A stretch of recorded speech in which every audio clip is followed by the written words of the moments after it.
ओम नमः शिवाय। हर हर महादेव। राधे राधे। आइए सुनते हैं पुरुषोत्तम मास का 18वां अध्याय।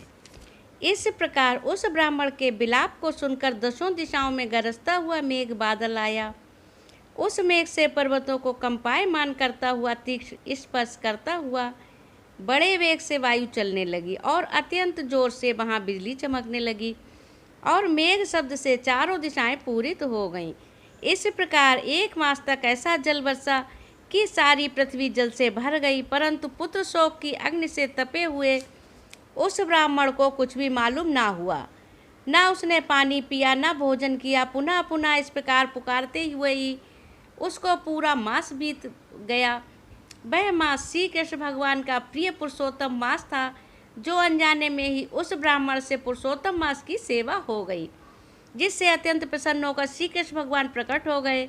उस समय मेघ बरसना बंद हो गया। फिर उस ब्राह्मण ने श्री कृष्ण भगवान को देखकर शीघ्र पुत्र को पृथ्वी पर रखकर स्त्री सहित श्री कृष्ण भगवान को दंडवत नमस्कार किया और हाथ जोड़कर श्री कृष्ण भगवान के आगे बैठ गया।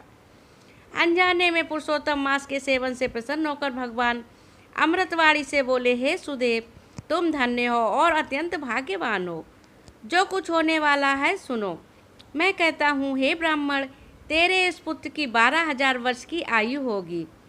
हे द्विजोत्तम, तेरे को सुख देने वाला होगा, इसमें कोई संदेह नहीं है। मैंने प्रसन्न होकर तुझको पुत्र दिया।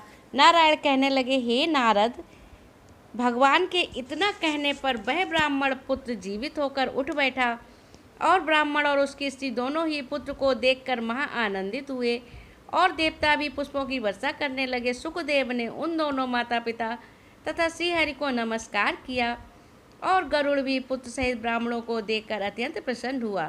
तब ब्राह्मण आश्चर्य युक्त होकर श्रीहरि को नमस्कार कर हाथ जोड़कर गदगद वाणी से संशय काटने के लिए आनंद सहित भगवान से पूछने लगे, भगवान, मेरे 4,000 वर्ष तक निरंतर महाकठिन तप करने पर आपने जो कठोर वचन मुझसे कहे थे कि मेरे 7 जन्मों में भी पुत्र का सुख नहीं है, उस वाक्य के उल्लंघन हेतु और मरे हुए पुत्र को जीवित करने का क्या कारण है?